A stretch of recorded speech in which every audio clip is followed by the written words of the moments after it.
Hello, everyone, and welcome to Winged Victory with Rob and Scott, a podcast by the National Museum of World War II Aviation here in Colorado Springs, Colorado. And here are your hosts, Rob and Scott. Welcome back. We have another satisfied repeat customer in Ashby Taylor. I'm Rob Gale, my Scott Clares sidekick here. When we last left Ashby, he was a happy fighter pilot, single, fresh from the war, tearing up Southern California in his Phantom. But apparently they decided that he was destined for greater things. Yeah, right. And they ordered you to test pilot school. Well, you have to apply. So this was voluntary. Yeah. I was in Europe, flying F-4s in Europe, and it's something I'd always wanted to do. So you apply, and you have to have 1,500 hours, I think, of flying time, and you have to have an engineering, math, or physics degree. So I applied. They said, sure, come on out. So I left Europe and went to Edwards. Well, you applied, but you had tests to take before you were accepted, right? Or calculus well, you get accepted first, and then you go there and you have to take a flying test and a T-38 just to make sure you can have the basic skills. And then you take a you take a review course in calculus and in thermodynamics. And if you can't pass that review course, you don't get in. But they kind of help you along. So most people pass that course. Well, by then they're invested in you. Sure, yeah. But yeah, I noticed you've got some of your light reading from those days. Yeah, I was telling Rob and Scott that this was the hardest academic year I've ever spent, because you're spending half the day. It's a year-long course.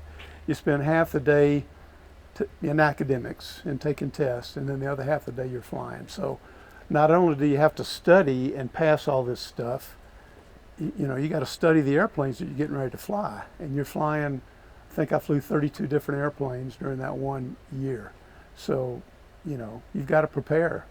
As Scott knows, you've got to sit in the cockpit, you've got to learn the checklist and get a feel for where all the switches are. These 31 airplanes, were they test airplanes? Were they something that was already established that they're just seeing how well you can adapt? That's right. Okay, That's right. so these airplanes are already out there. They're already flying, and you've never flown one, so you're going to be flying it. There are some single-seat airplanes, so you've got to get qualified in the airplane. You have to learn all the emergency procedures and things like that. But they're also, most of them are two-seat airplanes, so they can put an instructor in there, and he's going to be responsible for emergencies, and you're just basically flying the airplane, and depending on the particular airplane itself, you may be taking a check ride in it. Like for the fighter pilots, the first check ride that you take is in a C-130, and you've never flown the airplane. They give you about a one-day briefing on the airplane, and they say, okay, you're going to get a check ride in it tomorrow in a performance. It's called a performance check.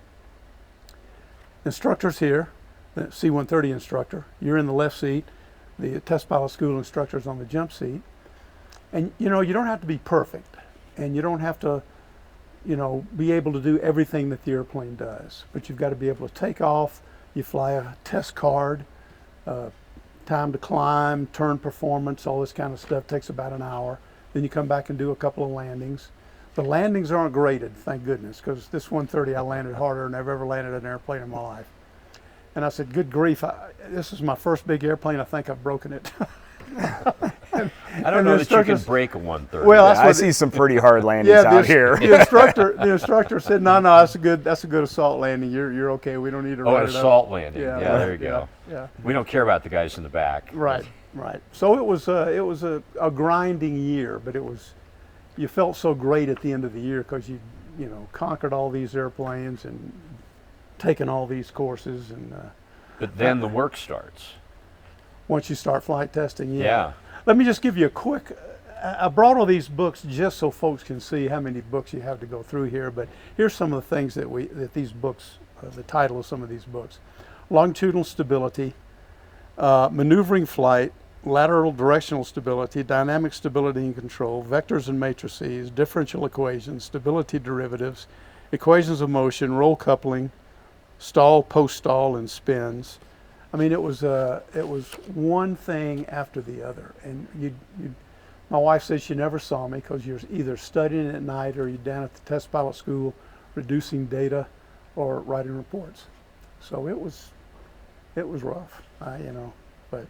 I understood about half of those titles. I know. Just I to, know. Subsonic aerodynamics, supersonic aerodynamics, which are completely different than subsonic. So it was. Oh, here's a good one too. I majored in aeronautical engineering, but a lot of guys were electrical engineers. So this is feedback control system analysis and synthesis. This is all double E stuff, and I didn't know anything about double E. So I had to get all these engineers, and pilots were. This is kind of standard. I get all these engineers say, "I don't know anything about double E. Can you, kind of get me tuned up a little bit here, because we're going to be studying, fly-by-wire systems, and that's all electrical engineering." So yeah, you had to like choose to do this. And so what was it that drew you to this? Was it like a cowboy sense of I'm going to go out and I'm going to be able to fly stuff that nobody's ever flown and that's exciting? Or is it what did it come from an academic side? It was, where you were like the challenge and the learning the physics of airplanes and being able to read it. I mean, I'm much more simple than that. Okay. I saw a movie when I was a kid, and I was getting into flying. This was back in the 50s, and we had these Century Series airplanes, Yeah. F-100, F-101, and Right. I was enthralled with them. I saw this movie what called you should Test be. Pilot. Yeah. Test pilot, yeah. And I said, I'd like to do that one day. So that's what really drew me to the academy and drew me into aeronautical engineering, and it just never went away. And so, after flying F-4s for a while, I said, I'd kind of done everything you could do in the fighter world. I'd been to fighter weapons school. I'd been to combat. It was great. I loved every minute of it. But, What's next? At some point, you say, well, I like So to it's move either on. you either go to instructing or like test pilot school, or you get a desk job, right? Those Yep, are kind of yep. your choices. That's one of those things. Yeah, you Yeah. bet. One of those things. Or move to a different airplane, which would have been fine. But Yeah. I wound up moving to a lot of different airplanes. So, Yeah, a lot. so, 31 in 1 year is amazing. yeah. And that's just in the school. Yeah, Yeah, that's just a just school. during that So one year in school. that doesn't even begin to start the clock on the real test pilot stuff. Yeah, that's right. And I'll tell you about that here in just a minute. Let's see, what else did I have here? I was going to let Scott look through the logbook, but I went ahead and wrote it down. I told you 32 different types. So between July 31st of 1980 and August 20th of 1980, so that's a little less than 3 weeks, I flew the A-37, the T-38, the T-39, the T-2, which is a Navy trainer. Yeah, the Buckeye. Yeah, a U-6, which is a Beaver. Yeah. We had a Beaver in the Cool. test pilot school. CT-114, an A-7D, and a KC-135. A KC-135. Yeah. What does that ramp look like? I mean, you got a ramp that's got the most diverse ramp I probably ever heard of. Well, a lot of these airplanes came in from the outside. Yeah. So we'd go to the Navy and we'd say, can you bring in an A4 or, oh, by the way, So you just wake up in the morning and be like, what's showing up today? Yeah. And what am I going to be expected You to have fly a little, tomorrow? you have a little bit of a lead time. Okay. So, but it was, the whole purpose of this is to be able to get into an airplane and not be scared of it. Now, you're not necessarily going to be comfortable right off the bat, but you want to be comfortable with the discomfort and know Right. what you got to do to be able to get more and more comfortable. And I'll tell you, one of the first things they said is, when you get into an airplane for the first time, make sure you know how to get out of it. Ooh, good whether plan. whether or not it's just unhook all your straps and get out because the airplane's on fire, or you have to eject, because every airplane, as you know, is different. Yeah. And in the F4, you had leg garters that went around your knee and your ankle, and there was a strap that ran through them, so you had to unstrap your shoulder straps and your waist, and then you had to pull a handle that released the garters. So getting Hopefully. out of the F4 if it was on fire wasn't a trivial thing. And if you didn't have all this stuff down quickly, you could get trapped in the airplane. So make sure you know how to get out of an airplane. So that was Rules one to of the live first- by. Yeah, no kidding. So it was a great course. The test, I can't say enough about it. It was a tremendous course for any pilot. Scott would just eat this stuff up. You know? I don't think Scott would survive 2 weeks. Well, the But academics. nice try. The academics is tough, but you get Yeah. through it. But they'll. So how many people are you talking taking this course at a certain time? How There are many? 2 courses a year. It lasts a year. So the first course starts in January. The second course starts in June, and each course has got maybe 15 people in it, and it's pilots, it's flight test engineers, and also weapon system officers. Because back then Yeah. we had F4s and F-15Es today, so all of those guys are in it. So there may be A handful of pilots. handful of pilots, 6 or 7 pilots, flight Yeah. test engineers, and And is this something that they're trying to wash you out, or No. is this something that they're really trying to? You're there, you want to be there. They know they want you there, so Yeah. they're really they're invested in you. bringing Yeah. you. They through want to it. get you through the course. So if you just can't fly, and You there's been probably a couple, wouldn't be there if you couldn't well, fly, right? Well, there've people been slip times through. there's been times when people slip through and they can't get through that T-38, landing the T-38. But there've been a couple of washouts prior to the course starting.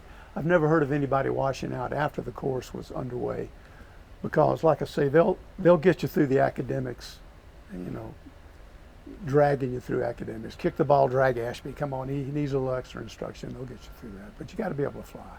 But you don't have to be the best pilot. You just have to be a competent pilot and understand what makes these airplanes fly, because you're basically going to be the go-between between the engineers and the operator. And Air Force test pilots, their primary job is to make sure that the airplane that they're testing meets all the requirements that the Air Force has laid upon the contractor. Like rate of climb and stuff like that. Rate of climb, handling qualities, all the rest of the performance, stability and control. You're going to do high angle of attack testing. You're going to wind up getting into a spin or deep stalls or something like that, and you got to make sure the airplane will recover the way the contractors have Say told it you will. it would do. Because the contractors are trying to sell the airplane. Sure. And the Air Force says, well, this thing's going into combat, and Ashby Taylor's going to be flying it. He might be a brand new pilot out of pilot training. He needs to be able to handle the airplane and Yeah. recover from a spin or a deep stall or something like that. So that's the primary job of the test pilot. So what was one of the scariest moments maybe that you had during that year? I mean, getting into all these different airplanes that are very unfamiliar with them. Yeah. You had You to know- have a couple of pucker moments, I'm sure. Well, you know, that's a good question. And I don't recall any time during that one year when things were, you know, felt like things were getting a little bit Exciting. out of hand. The worst part was, you know, doing all the work you had to do. So you So kinda you were busy. immensely prepared by the time you actually jumped in. I one of think those so. I planes. think You being felt an pretty you good know, about coming it. from aeronautical engineering background, that helped a lot. Yeah. Not having electrical engineering, that did not help. I mean, I'd taken a couple of courses at the academy. It was just, you know, make sure you don't stick your finger in a light socket. You know? But yeah, Double E was, because all our airplanes today, future airplanes are going to Yeah. be fly-by-wire. Oh, yeah. And you're going to, you know, the engineers are going to sit down and Schem- draw out a schematic, and you've got to be able to take an airplane, take this schematic from a, I won't get into the details, but time domain to the frequency domain, and make sure that the airplane handles the way, you know, you want it to handle. And that's a big deal. I mean, you can have an airplane that responds quickly, so you can pull the pipper up to the target, and once you get to the pipper up to the target, you let your hand off the stick or just relax, and the airplane just goes everywhere. So there's no damping in the airplane. So just having a natural frequency, in other words, how quickly the airplane gets underway, that's great, but it also has to have enough damping Stability, yeah. to be stable, and they operate opposite each other. The more stable an airplane is, the less maneuverable it's going to be, and vice versa. So, and that's what the test pilots are, you know, supposed to be doing. But that's the course, a year-long course. There might have been some excitement when you got it strapped into some experimental, Yeah, so we get out, developmental. you go through this entire year. Yeah. You pass everything, you're good to go. It's time to get into the real world. So my first flight stuff. assignment, you go to test operations at Edwards. Some people go to stay at Edwards. I wanted to stay there. Other people go to Eglin Air Force Base, where we do all the weapons testing. I wanted to stay at Edwards and do airplane testing. So my first assignment, I go to test ops, and they say, okay, you're going to do a program called half bounce. the commanders in Europe say that when the war starts, all the runways are going to be destroyed. Yeah. Excuse me. So we need to see if the F-4, which was all over Europe, can operate off of dirt and grass. That's your job. So we had this F-4. It was a good time. We had this F-4 that was, you couldn't watch this airplane because we had it all instrumented. Brakes, nose wheel angle, all this kind of stuff. And if you washed it, all that stuff would get all messed up. So it's the dirtiest, ugliest looking airplane you've ever seen in your life. And, It's still an F4. Oh yeah, still an F-4. And we had water in the fuel tanks, in the external fuel tanks, because we're going to be operating this off of dirt. If we have a collapsed landing gear, we want to land on fuel tanks filled with water, not fuel. Not fuel. Yeah. That makes sense. And so you could only fly the airplane on internal fuel. Right. And you had to fly the airplane gear down, because if you raise the landing gear, All their marks. Oh, we all had the the hydraulics instrumented, so you'd tear the hydraulics Yeah. out. So we had to fly So the you're airplane flying gear a dirty, a double dirty. down. So I've got an engineer with me, and he's a great guy. He's an incredible young kid who's smart as a whip, a lot smarter than I was. We had to fly the airplane to McClellan Air Force Base in Sacramento and taxi it around on different, they call it Surfaces. California bearing ratio, different hardinesses of dirt for 2 weeks. So we take off. Can I cuss on this show? I won't do it. I'll explain it to you. So Expletives we deleted. take off, and he says, okay, now listen, when you get airborne, you're automatically going to want to raise the landing gear. I said, nah, it's a piece of cake. I'm not going to do that. He said, well, tell you what we're going to do. We're going to put a strap around the landing gear handle and around the jettison button right here. So just in case you raise the landing gear, it won't move. I said, okay, I won't do it. As soon as I got airborne, I reached for that landing gear. and I said, no, I can't raise it. But that guy knew I was going to, Sure. you know how automatic it is. Yeah, it is. Well, it should be. It should be, yeah. Yeah. So we flew it gear down to Castle Air Force Base because I couldn't make it all the way to Sacramento. no. We didn't have enough fuel. So I landed at Castle. The airplane's on a ramp out here all by itself. We're refueling the airplane, and here comes the wing commander. White top car, flag flying. He gets out, and I'm a captain. He's a colonel. And he says, so Captain, what's going on here? So I explained to him what's going on. He walks around the airplane, and I can say it's the dirtiest airplane you've ever seen. He says, okay, all right. He says, well, Captain, you've got 1 hour to get this piece of blank off my runway. And it was tongue in cheek. He was kind of kidding. Yeah. But anyway, that's what we faced. So let's digress just a hair here. You're out in the middle of Edwards Air Force Base, which is the middle of the Mojave Desert, and they can't find dirt for you to land on out in Mojave. Like you got to fly this thing to Sacramento. There's a dry lake bed out there, dry Yeah. lake. Yeah, It's a one, and we landed on Well, it a lot. that's a good surface That's to a land great on. hard surface. That is not European It's mud and dry. grass. It's dry. It's been dry for 1,000,000 years. It's like a rock. Yeah. Even though you get water on it in the wintertime when it snows or rains, it all dries out that quick. And there's only one kind of surface. It's a hard surface. I needed to test it over a lot I different got kind you. of All surface. right. So you got to take this thing all the way to Sacramento with So the gear we down. taxied this thing for 2 weeks. There's a huge dirt cloud over Sacramento for 2 weeks. And every Big pen. time we taxi on this different stuff, it would get bogged down. The airplane weighs, with the fuel and everything, weighs something like 48,000 pounds. So we'd bog down halfway the width of the wheel. We'd have to drag it out with a tow tractor, and you have to drag it out backwards because that's the way the landing Well, gear is stressed, Yeah. aft. So we're pulling it out aft using the main landing gear. If we pulled it out with the nose gear, it'd tear just the rip nose it gear right off. Right. Yeah. And so I'm supposed to go to Crow's Landing Naval Air Station after we finish all of this, which is Never heard of down, yeah, it's a dirt strip. It's in California, and it's Yes. it's near Lemoore, Yeah. and we're going to fly this thing off of dirt. Well, we keep getting bogged down. So I call the wing commander, or actually center commander, 2-star. I said, "Sir, this is Captain Taylor. I've been flying this thing around, dragging this thing around for 2 weeks. Not test flying anything. We can't get it out of the dirt, and I recommend we terminate the test. This is not going to work with the F-4. And he said, Taylor, I could have told you that before you ever left. So anyway, my first test was a failure. We had to cancel it. So the F-4 was never recommended to be operated off of dirt, even though we landed it off those dry lake beds. That they were That's great. not that's- considered that's- dirt, I guess. That's almost asphalt. It's Well, hard. again, if you're talking about Northern Europe, It's not I going to mean, work. no. You know, all the moisture and the rain Yeah. and stuff, it's just not going to work. So I did that for 6 months, and then I get a call from the commander of a group called the Red Hats, 6513th Test Squadron. And we had heard about him. It was a classified squadron. He said, I want you to come work for us. And I can't tell you what you're going to do. I can't tell you where we're going to do it. We kind of had an idea because Yeah. I had been through weapons school, fighter weapons school in 1975 when we were first fighting the MiGs. And so we actually flew against the MiGs in weapons school in what we call the box, which is, Right. you know, Groom Lake. Everybody calls it Area 51. That's never been an official name as far as I know.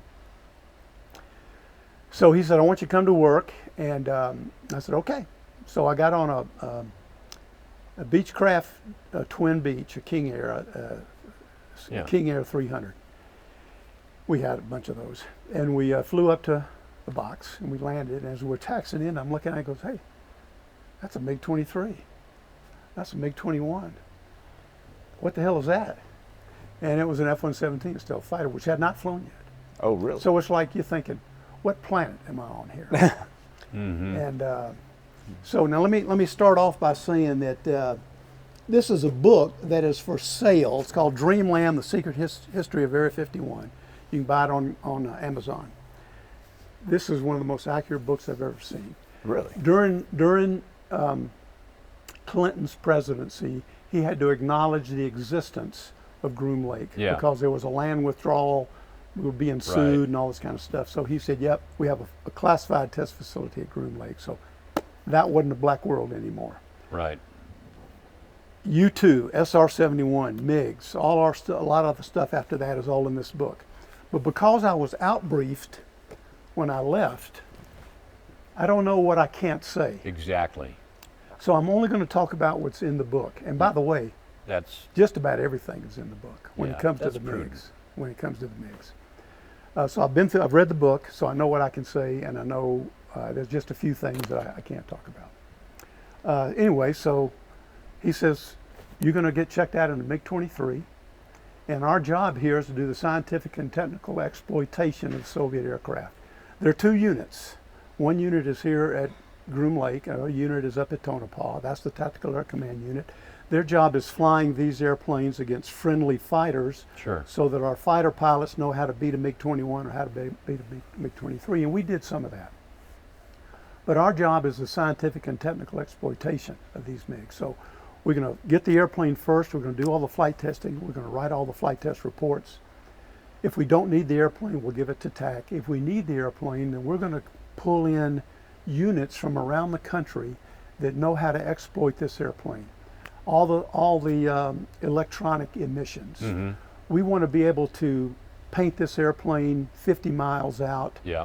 and be able to tell that it's a hostile airplane before we shoot, because we've got AMRAAMs. At the time we didn't have AMRAAMs, but in the mid 80s we had AIM-7s.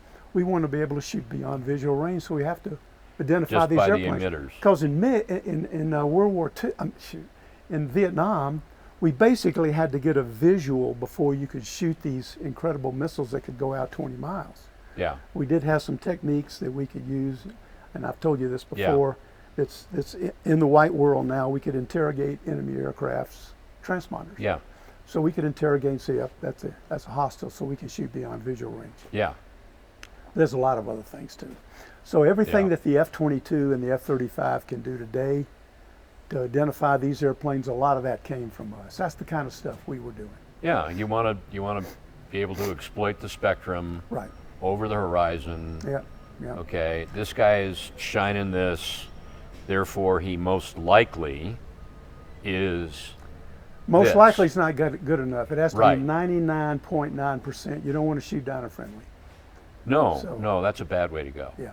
So there's a lot of techniques to do that. But anyway, So I get checked out in the MiG-23, and so this is a single seat airplane. You don't know a lot about it. We've got some flight manuals that have been the CIA has gotten from the Soviets, and they've translated, but it's poor translation. Sure. So we're writing our own checklists. We're writing our own flight manuals. And you go sit in the airplane for a while, read the manuals, and say, okay, I think I'm ready to go do this. So you Check do some out taxiing. egress. Yeah. Make sure you know how to get out of the airplane. Do some taxiing around, go out there. You have a chase airplane. He takes off first, does a closed pattern, come back around, and in the final turn, he says, release your brakes now. So you do your run up. He does release brakes. This is a lot of fun. So by the time you get airborne, he's on your wing in case something goes wrong. It's called an airborne pickup. So, I got checked out in the MiG-23, and we did a lot of that testing that I've told you about.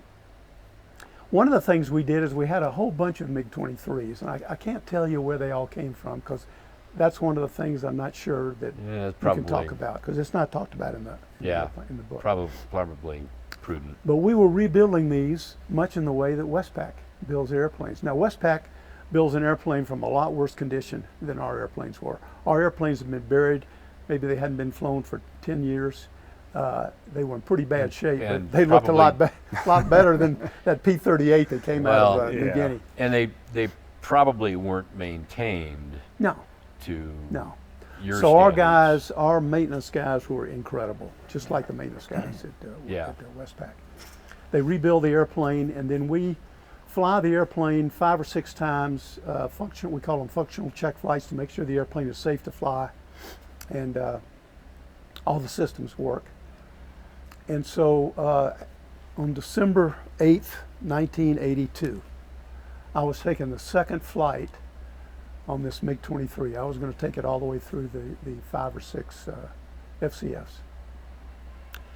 I had a chase airplane. Jim Wisniewski in a T-38. I get airborne, and I've got the wings back. The wings move. Yeah. And by the way, the wings move the exact same degrees as our F-111s. 17 degrees, 45 Strictly degrees, coincidental. 72 degrees. Strictly coincidental. And so the wings are back at 45. I'm about 400 knots. We're climbing out over Mount Baldy to the north. Oh, yeah. Feel this thump. It kind of smells smoke. Feel a loss of thrust. And so I say, hey, and I look at the RPMs, they're rolling back. I say, hey, Jim, listen, I just lost the engine. What's going on back there? He drops back and says, well, your nozzle is full open. When you're in military power, the nozzle's supposed to be closed, and it's full open. So, you think, holy mackerel, this isn't good. So I just cycle the throttle, nothing happens. Start to turn back toward the field, get the wings forward, because obviously the airplane's slowing down and I want to get the best glide speed. Best lift. We didn't really know what best L over D was, but it's around 230. So I start the turn, and really, I don't have enough altitude and time to shut the engine down and restart it. The RPM is rolled back to about normal idles around 50, if I can recall, 50 to 60% RPM. This is 20%. I'm putting out no thrust. But the engine's running. I've got hydraulics, I've got electrics. Well, there's that. Talking to the maintenance guys on the radio, they said, there's nothing you can really do. And I've got maybe 3 minutes, 4 minutes before I'm going to be on the ground. So I get headed toward the field, and I'm not going to make the runway. And if you look at the runway from Google Earth, you can see that it extends out into the lake bed, but it doesn't go all the way through the lake bed. So all I need to do is make the lake bed. Yeah. And I'm gliding toward the lake bed. I'm at about 230. Scott knows this as well as anybody. You start seeing the lake bed rise up and say, well, I'm not going to make it. And there's some low rolling hills between me and the lake bed. And I said, well, am I going to jump out of this airplane? I'm on a Russian ejection seat. Yeah. It's got the original rocket motor in it. We don't have any intel data to say whether this is a good seat or not. And we had talked about this a lot. And we said, well, if you're on fire or you're in a spin and you're going to die, use the seat. But if you think you can land it, we might try to land it. So we did simulated flamed out patterns all the time. And we were really good at it. But we were always over a runway. So now I said, well, I'm on this Russian seat. and the lake bed is up there. I'm not going to make the lake bed. So I just happened to look over here to the right, and there's just nothing but desert out here. It looks pretty There you good. So Wiz says, what are you going to do? And I said, I'm going to dead stick it. So I make a right-hand turn and put the gear down. He says, well, you're going to land gear up or gear down? Because my gear was still up. Maybe he thought I was going to, forget the gear, but I wasn't going to forget the gear. So I got the wings all the way forward. That's a nice, gentle reminder. Yeah, he's great. He's a great guy. So, and by the way, the landing gear is a trailing arm landing gear, very similar, and it's highly articulated, very similar to an F-18. F-18, yeah. So we always thought that, this thing's really designed to land on Rough stuff. dirt, Yeah, well, they were designed to operate off of. They were. Anyway, so long story short, I wound up landing the airplane. We always left the flaps up because we were always trying to maximize our glide and get to the runway.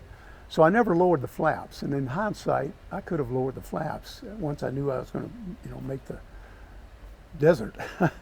But anyway, we didn't train that way, so I didn't put the flaps down. So I touched down somewhere between 180 and 190. And all you're doing now is look, and there's a drag chute, huge drag chute, and the button is right here under the canopy rail. So I get the drag chute out, felt this huge deceleration, which is good.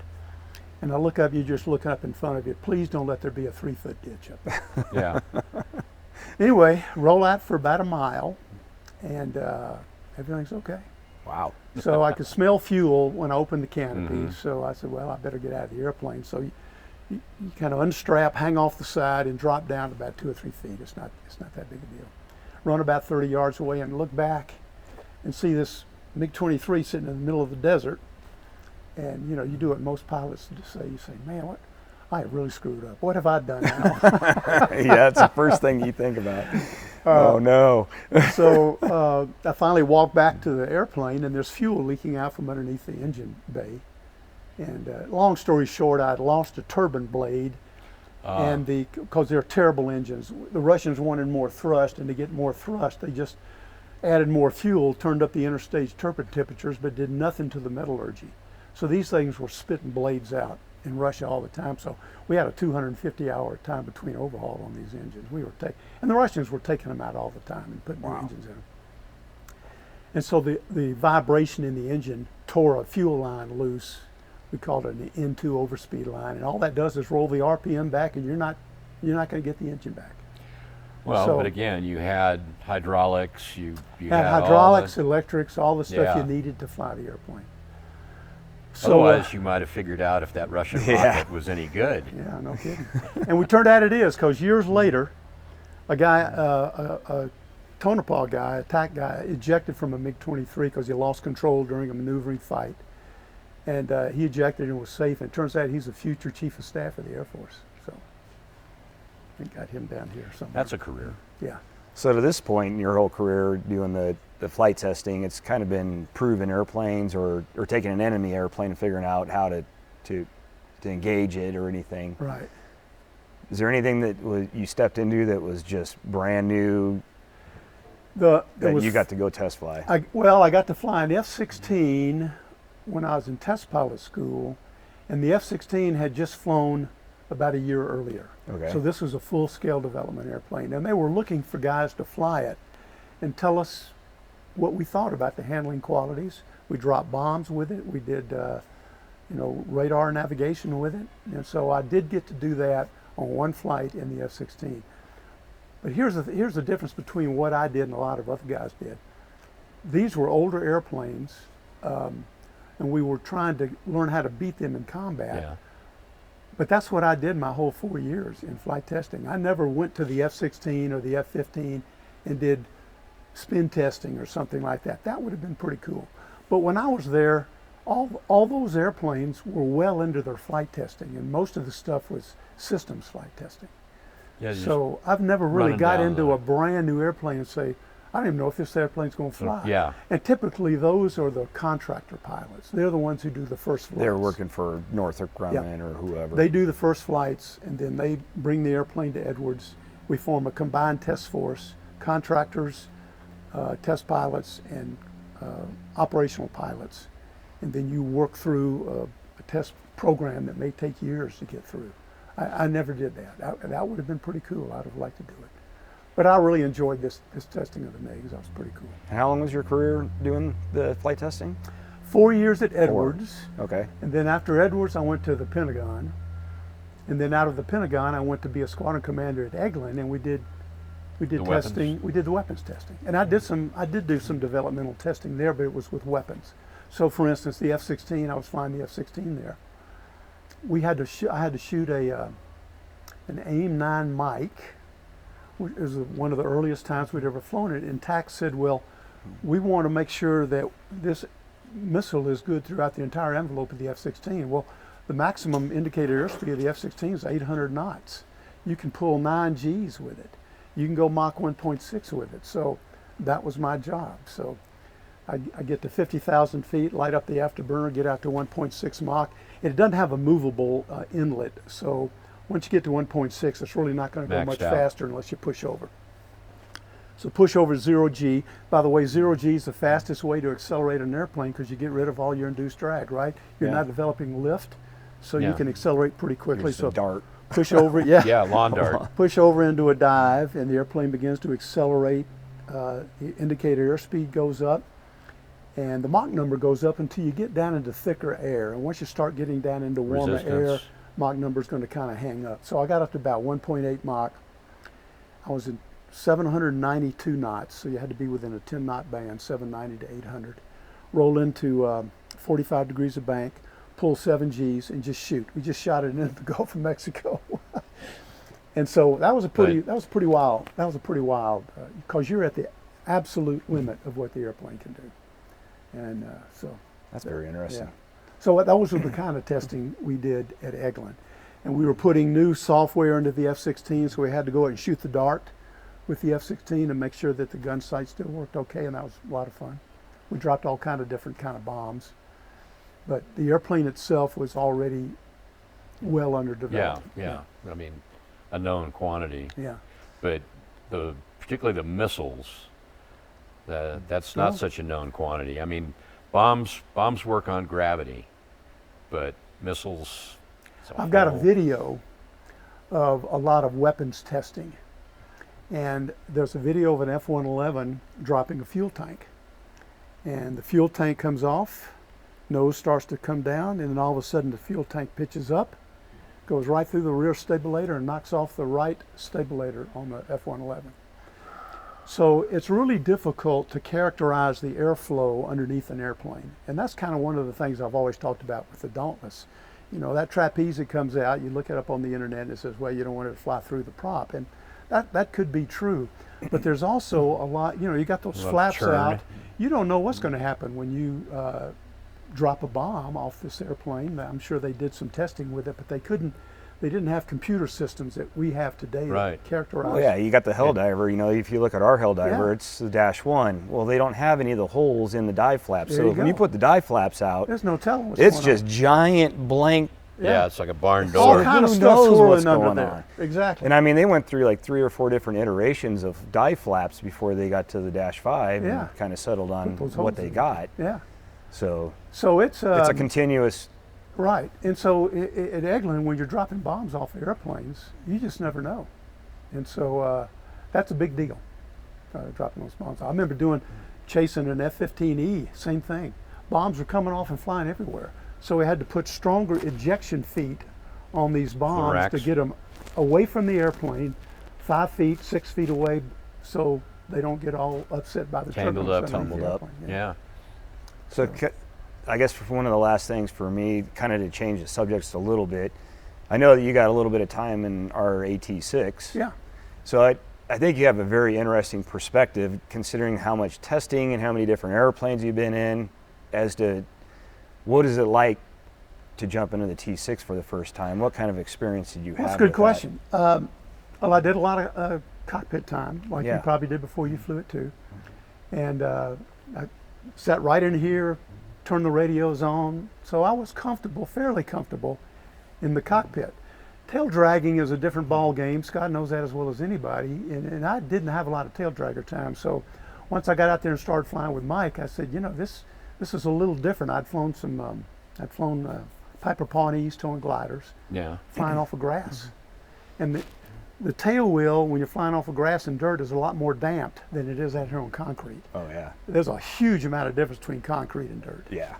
And so I was kind of surprised at how much you really had to focus and stay on those rudders and keep that nose pointed straight, not let the tail get, left and right. That was the biggest difference for me. And I talked to John Penny and I talked to Alan. He said, if you can fly a T6, you can fly just about any tail dragger that the military builds, because it's not easy to control that on the ground. Yeah, there's a lot of, like you said, dancing on the rudders. Yeah. If you're not used to tail wheel stuff, That's right. Yeah. it's like, well, what is this? Yeah. What do you mean I got to use these? What's his name? Sorry. We just talked to Brian. Brian. Oh, yeah, Sorry, Brian. Brian Henderson. He was talking about the same thing. It's like all of a sudden I got to use my feet. Yeah. And I never had to use my feet before. That's right. And so that was and I'd heard about all of this, so you think, that's the thing that was going through you more than anything is, am I going to be able to keep this thing straight? It turned out, in my view, it wasn't as difficult as I expected it to be, but it was also, you had to really be on the rudder pedals and you had to be aware of that. And I'm sure before anybody flies it, especially if you go down to Stallion 51, that's one of the things they're going to tell you. You're going to have to use your feet and keep the airplane pointed straight. So. Yeah. Well, it was prudent of Brian to have taken that course. Oh yeah. And I told Bill, I said, listen, I'll go down. I flew Aspen Airways, Aspen up here at Centennial. They have some Citabres and stuff, and I'd gone up there and flown that a few times to kind of get reacquainted. And I said, I'll go to Stallion 51. I'll take that course. He said, no, you don't need to do that. But anyway, once I flew it, I realized, there are a lot better guys than me that fly this airplane. You got Scott out there, and you got other people to do it. So I told Bill, my wife's not real crazy about this, so I'm going to go with her. So. She's finally got you. She said, you're at 70, home. at the time, you said you're 76 years old. You've already lost engines in a couple of airplanes, and you don't need to be. She doesn't want to worry about it anymore. She had enough worried about it. Plus, Yeah. I just said, my job now is to be the best grandfather I can be. I'm just going to let the flying to the young guys. So Yep. anyway, I've loved it. It was great, but you got to say goodbye sometimes. So what was one of your, fondest memories looking back at your entire career that you can just really look back and just be like, yeah, I really accomplished that? Or, What's the biggest smile? yeah. That's a great question. Well, I guess it'd be a couple of things. Number one, having gone into combat right out of pilot training, that makes you proud. I mean, because that doesn't As it happen should. a lot, and even though I didn't know very much and I learned very quickly and became a flight lead in Vietnam, that's one of my proudest moments, but it's tinged with the belief, the knowledge that 58,000 young men died out there, but we accomplished nothing from it. Yeah. So well, I'm Wasn't- always. Yeah, but that's wasn't all. That's up not. to us. That's not my That's fault. beyond your Oh, no, control. that's not our you fault. know? I So understand that. Yeah. you can only control what you But got. I cannot go to the wall anymore. I mean, there are a lot of guys up there that I know that Yeah. 9 classmates killed in action in 1972 alone. Yeah. And so I just don't go to the wall anymore. So that's one. And the other thing I think was test pilot school.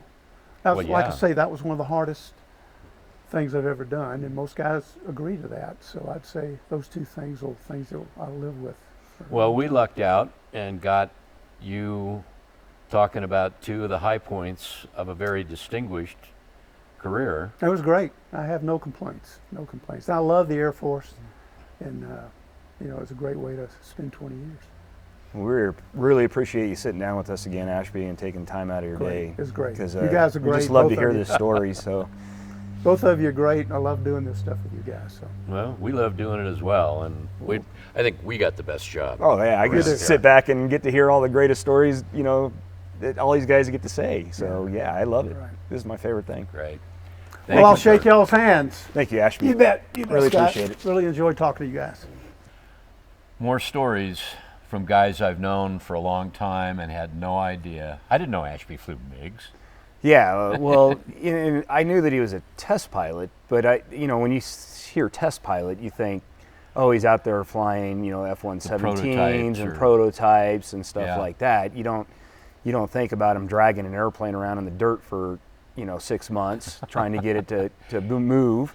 Yeah, I mean, that was obviously somebody's good idea that common sense and logic couldn't defer. It's or probably deter. somebody that has never flown an airplane before and goes, well, we already have all these planes here. How come we can't fly them off of this? It had to be somebody very senior, very influential, and you can only but sir so many times. Then you just turn it into, well, okay, let's just go prove them wrong. Yeah, exactly. Yeah. I had a very notable one of those in my career one time, and it took a week's worth of 5 of us to convince this 4-star that no, you can't. Your good idea is not going to work, General. Yeah. Yeah, I mean, it's just amazing to me. I mean, you talk to these guys, like Brian and Ashby, and the intellectual side of it, and the ability to absorb all that information. I mean, I'm looking at the books. The books, he didn't really get to show them, but they're each that big. They're an inch thick. And when I got to absorb something to go fly, the pilot manual is, it's 60 pages, and even then I got to read it 16 times. Well, his background, I mean, I gotta give props to really all of the academies for their engineering training, but the fact that he went into the academy, graduated in aeronautical engineering, I'd have washed out. They'd have had me washing airplanes. No way. That's what he said. You're doing really good in there. I'm like, I wouldn't make it 2 weeks. There's no way. I couldn't absorb all that. Well, we're just a little calculus refresher. It's like calculus. I never even got past algebra. Yeah, me either. Never. I ensured that I could graduate without ever having to break one of those books. But again, there's the science to it, but the one thing I see, particularly when you two guys just get off on the sidebar, is the love of flying just for flying. Yeah, I mean, that's obviously evident. I mean, that's the through line with all these guys is, they started when they were a kid. They just had this dream. They saw something sparked it. Yep.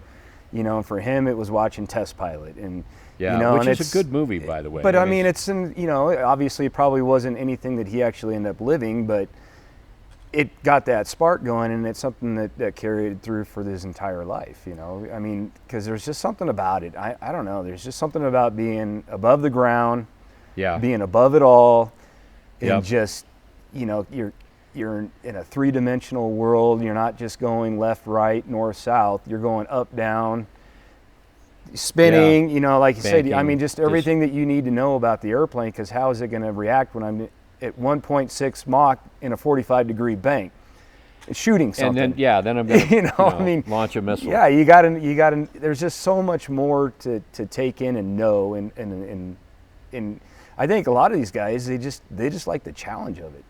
Of okay, what is this going to be like? I think challenge is important in life. Don't just walk through being a slug. We're not meant to just be given everything and to be sitting at home eating bonbons all day or something. There's something about going out and pushing yourself and learning and having those moments where you're sitting out in the desert and there's a MiG out there and you're like, well, how do I get this out of here? I mean, you got to have those moments, or like you said, you get stuck in the mud and you got to drag this thing out. I mean, that's not being a test pilot, dragging an airplane out of dirt and figuring out how to do that. But that's what you got to do to at the end of the day, it's you feel it and you know that you maybe even didn't accomplish it. Maybe it was a fail, but you're living it and you're doing it. You learn more from failure anyway. I think life. As long as you survive it. Well, there's that. But, life gives you the test and then the lesson. Yeah. It's completely opposite of school. Yes. And just to get out there and do these things. But, guys like Ashby are the reason that the Cold War stayed cold. Those people knew that there was no way they were going to beat us. We knew too much, and they eventually knew enough about what we knew to say, this is a bad idea. Well, that's why That's we, the best. and that's the thing about, I don't know how everybody else feels about the military and stuff, but I just feel like we got to stay on the vanguard Oh, absolutely. all the time, because there's a lot of people in this world that would like to see this country fall. Yeah. And, and it's guys like Ashby and Brian and you and all these guys that served and have been able to kind of keep us from having that happen. So, Well, and listen, I mean, it's a sine wave. We've had zeniths and nadirs. Well, that's and, life. I mean, I it's I a race. enlisted. That's why they call it an arms race. Yeah, well, It's a race, and then sometimes you're gonna have to Fall behind. You're gonna fall behind a little bit, but then it's how do you pick yourself Yeah. up and go? I mean, I enlisted at a time when we were reviled. It was a bad time, but people saw it through. I was just a snuffy. I don't deserve any credit for that. But then, there comes times like hopefully now when I can actually wholeheartedly recommend to some young person, yes, you should enlist. Yeah. And there have been times when I've said, bad idea. Yeah. Told my own nephew that Yeah. one time, like just don't do it. But now we're in a better place, and it's a good time. But Well, that was an amazing conversation to have with Ashby. I mean, I didn't even know anything about the test pilot stuff until after we interviewed him the first time. Yeah. And then my dad, was like, he was a test pilot, and I was like, well, we need to get all those stories, and I mean, obviously And just we got- scratched the surface. Yeah. And well, but it was really amazing to have him out here yeah. for well, sure. hopefully we'll get more of those stories, and we've got a couple of repeat offenders. I'd like to get back onto the. Oh man, there's so many. We could just fill, we could take a handful of guys from out here and fill an entire year's worth, a podcast. I think just from different individual stories, Yeah. depending on how much you really want to get into them. But we I'd will. I'd like to cast a broader net at first, Yeah. and then we get these nuggets like, oh, by the way, he flew the president, or oh, by the way, he was a test pilot. Like, yeah, okay, so there'll be more. Yeah. And hey, But for now, for here now, we are. let's call it good. So we got more stuff going on. Yep. We still haven't test run the P40, Right. but actually, as this episode probably drops, we'll be doing the first test Engine runs. tests. Yeah. Yes. Just keep kind of having to knock some bugs out of that thing here and there, but we want to make sure that It it's is an right. airplane. Another really great thing going on if you do come out to the museum is you'll see the new construction. They're They've pouring the started. footings. They got the footings poured. They're getting going on that. So the whole new expansion project is going to really open this place up even more. We're very excited. We're very close to securing the A&P school, which is Excellent. a huge deal. I mean, it's been years and years and years in the making, Yeah. and we got a district out here that's very interested in wanting to push this thing through, and they're really working hard. And so once the new pavilion part gets done, then we're going to have a pretty amazing school on the Well, premises. We need to start agitating for our little mezzanine in the new Well, we're going to work on the that. new building. So once again, thanks for our Yep. Ashby Taylor for sitting down with us. We really appreciate him taking William the time. snagging it all on the William Stephenson behind all the cameras and the lighting. My partner Rob Gale and myself, Scott Clares. Stay safe out there. do.